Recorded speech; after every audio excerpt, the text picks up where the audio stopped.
Assalamualaikum warahmatullahi wabarakatuh. Oke, materi kali ini adalah materi yang komponen paling penting pada sel, yaitu komponen yang bernama membran plasma. Di mana membran plasma ini ada di sel hewan dan sel tumbuhan.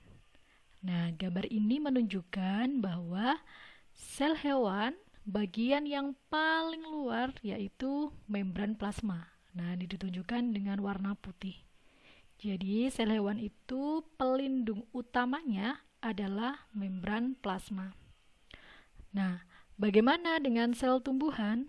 Sel tumbuhan, bagian terluar ada yang namanya sel wall atau dinding sel.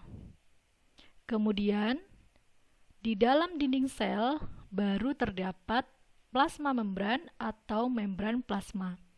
Sehingga pelindung utama bagi sel tumbuhan berbeda dengan sel hewan. Jika tadi sel hewan pelindung utamanya sekaligus keluar masuknya zat melalui membran plasma, akan tetapi untuk sel tumbuhan pelindung utamanya yaitu dinding sel. Dan ada tidaknya dinding sel ini merupakan pembeda utama antara sel hewan dengan sel tumbuhan. Nah, sebenarnya fungsi membran plasma khususnya yang paling penting bagi sel hewan yang pertama adalah membungkus sel. Jadi dia itu memisahkan isi sel dari lingkungan sekitarnya sehingga organel-organel bisa terkonsentrasi di dalam sel dan tidak keluar sel sehingga organel tersebut bisa memaksimalkan fungsinya masing-masing. Kemudian fungsi yang kedua yaitu mempertahankan perbedaan kandungan isi sel dengan lingkungannya. Artinya, membran plasma ini dia bertugas untuk mengontrol kandungan yang ada di dalam sel, misalnya ion kalium atau ion natrium dengan kandungan yang berada di dalam dengan kandungan yang ada di luar sel. Sehingga terdapat keseimbangan antara konsentrasi ion yang ada di dalam sel dengan konsentrasi ion yang ada di luar sel, sehingga proses metabolisme berjalan optimal. Kemudian yang ketiga yaitu mengatur materi-materi yang keluar masuk sel. Contoh, ketika terjadi ketidakseimbangan, maka secara otomatis membran plasma akan mengatur materi-materi atau zat-zat yang keluar masuk sel. Apakah di dalam kekurangan sel di dalam membran plasma, apakah kekurangan ion natrium sehingga perlu ion natrium dari luar. Nah, itu yang mengatur keluar masuknya adalah membran plasma.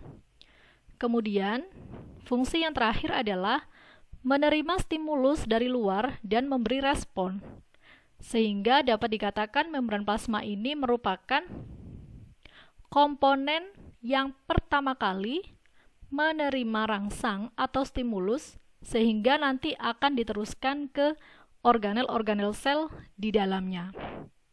Dan organel-organel sel tersebut akan merespon sesuai dengan yang dibutuhkan oleh sel. Nah, itu fungsi dari membran plasma. Nah, sekarang kita lihat komponennya. Tadi kita sudah belajar fungsinya, sekarang kita lihat struktur dan komponen dari membran plasma sendiri. Tebalnya sekitar 7-8 nanometer. Kemudian komposisinya di situ ada lipid atau lemak. Nah, kita lihat di situ ada lipid atau lemak. Nah, ini ya lipid. Kemudian ada protein. Ini protein. Kemudian ada karbohidrat. Nah, ini ada karbohidrat. Kemudian membran plasma ini memiliki lapisan ganda. Artinya ada dua lapisan yang saling berjajar atau menempel dan bersifat fluid atau cair. Sehingga karena dia sifatnya fluid atau cair, dia sifatnya lentur. Jadi membran plasma ini tidak kaku seperti dinding sel, dia itu lentur. Nah, protein sebagai bahan yang bersifat mosaik tadi tersebar di antara lapisan fosfolipid. Nah, fosfolipid merupakan gabungan antara fosfat dengan lipid atau fosfat dengan lemak. Nah, kemudian karena dia sifatnya lentur, kemudian banyak fluidnya atau cair, sehingga dia bersifat asimetri. Artinya, dia bersifat atau berbentuk tidak beraturan. Nah, ini gambar secara skematis membran plasma yang menjadi pelindung sel.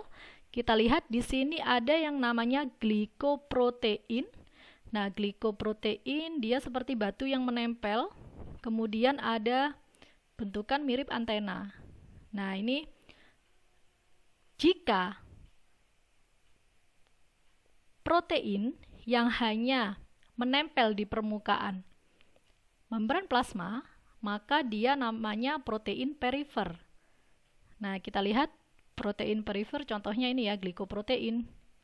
Kemudian ada glikolipid, seperti ini. Nah, kemudian jika protein menembus membran plasma, menembus lapisan membran plasma, nah itu dinamakan protein integral. Jadi diingat-ingat, protein yang hanya menempel di permukaan membran plasma itu namanya protein perifer, sedangkan protein yang menembus membran plasma seperti ini, nah ini namanya protein integral. Ini contoh yang protein perifer. Kemudian ada bentukan seperti antena. Nah, ini yang warnanya hijau ini namanya karbohidrat. Kemudian ada bentukan seperti ini ya, kaki-kaki. Nah, ini namanya kolesterol atau lipid. Dia berada di lapisan dalam dari membran plasma. Oke, ini gambar skematis dari membran plasma. Nanti kita akan pelajari secara detail di slide selanjutnya.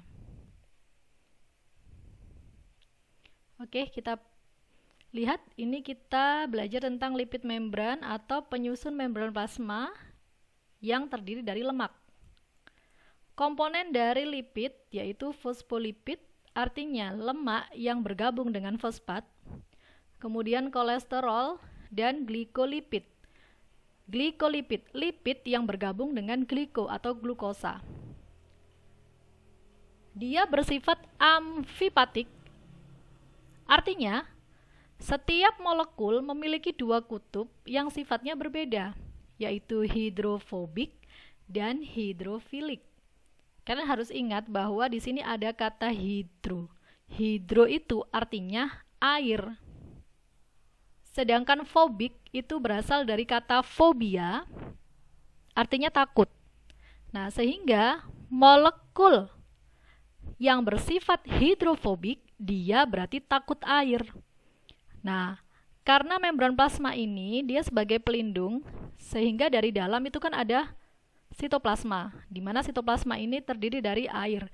Nah, kalau molekul itu bersifat hidrofobik, maka dia berada di dalam lapisan membran plasma di sini. Karena apa? Dia sama sekali tidak bersentuhan dengan air. Nah, di sini. Nah, bagaimana dengan yang hidrofilik? Kita tahu bahwa hidro tadi artinya air. Filik itu berasal dari kata like ya, berarti suka. Nah, kebalikannya dari hidrofobik tadi, hidrofilik artinya suka air. Berarti dia berada di permukaan yang luar karena dia bersentuhan dengan air atau sitoplasma secara langsung.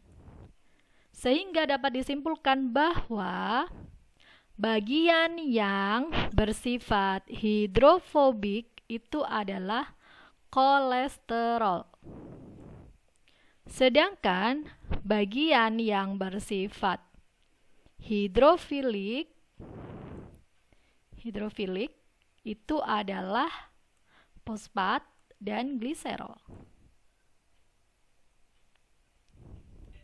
Oke, sekarang ke komponen selanjutnya yaitu kolesterol. Nah, tadi kolesterol sifatnya apa? Hidrofilik atau hidrofobik?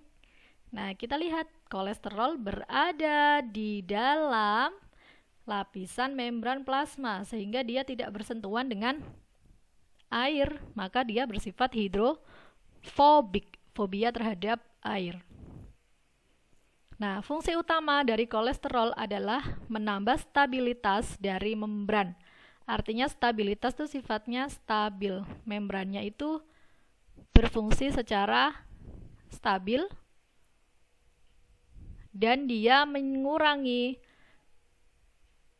permeabilitas molekul larut air. Permeabilitas ini keseimbangan ya. Oke, selanjutnya kita ke protein membran. Seperti yang sudah saya jelaskan tadi bahwa protein membran itu ada dua ya. Dia ada protein integral, secara struktur ada protein perifer. Protein integral dia menembus bagian atau seluruh lipid bilayer. Perhatikan gambarnya. Dia menembus seluruh lapisan dari membran plasma sampai pada lipid bilayer. Sedangkan protein perifer dia hanya menempel di luar lipid bilayer. Artinya dia hanya menempel pada lapisan permukaan saja. Nah, perhatikan gambarnya. Nah, ini gambar protein perifer membran. Silakan dibedakan. Jika protein integral dia menembus seperti ini, sedangkan protein perifer dia berada di permukaan. Nah, kemudian secara ikatannya, protein dia dapat berikatan dengan lipid, artinya dia dapat berikatan dengan lemak, sehingga disebut dengan ikatan kovalen. Oke, protein ini bisa berikatan dengan lemak, seperti ini. Ini lemak, nah ini protein bisa menembus, artinya protein integral, atau di sini protein perifer. Sebenarnya fungsinya dari protein pada membran ini untuk apa? Dia fungsinya untuk transport zat, artinya dia yang menjadi tempat pengatur utama keluar masuknya zat dari dan keluar sel.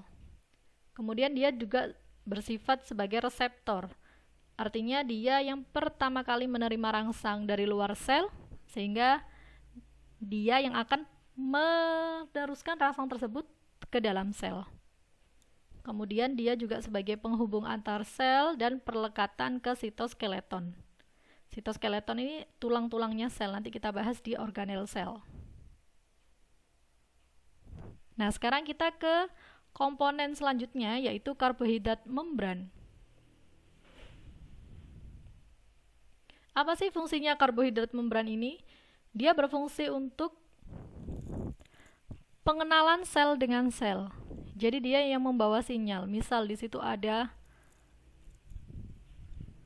sel yang membutuhkan penanda. Nah, contoh misalnya di situ ada virus. Nah, yang terlebih dulu mengenali bahwa itu adalah virus adalah karbohidrat membran.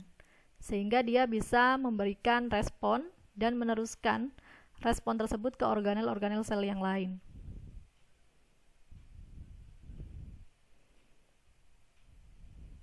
Kemudian karbohidrat membran ini secara struktural dia bisa berikatan dengan protein sehingga disebut glikoprotein. Karbohidrat ini juga bisa berikatan dengan lipid atau lemak. Nah, itu disebut dengan glikolipid. Jumlah glikoprotein lebih banyak daripada glikolipid. Nah, seperti yang kita lihat tadi di gambar skematisnya, jumlah glikoprotein, artinya protein yang berikatan dengan karbohidrat, nah ini ya contohnya, dia lebih banyak daripada yang glikolipid, lipid yang berikatan dengan glukosa. Oke, sampai di sini dulu untuk keterangan struktur dari membran plasma. Selanjutnya kita masuk ke organel sel dan fungsinya. Simak di video selanjutnya. Assalamualaikum warahmatullahi wabarakatuh.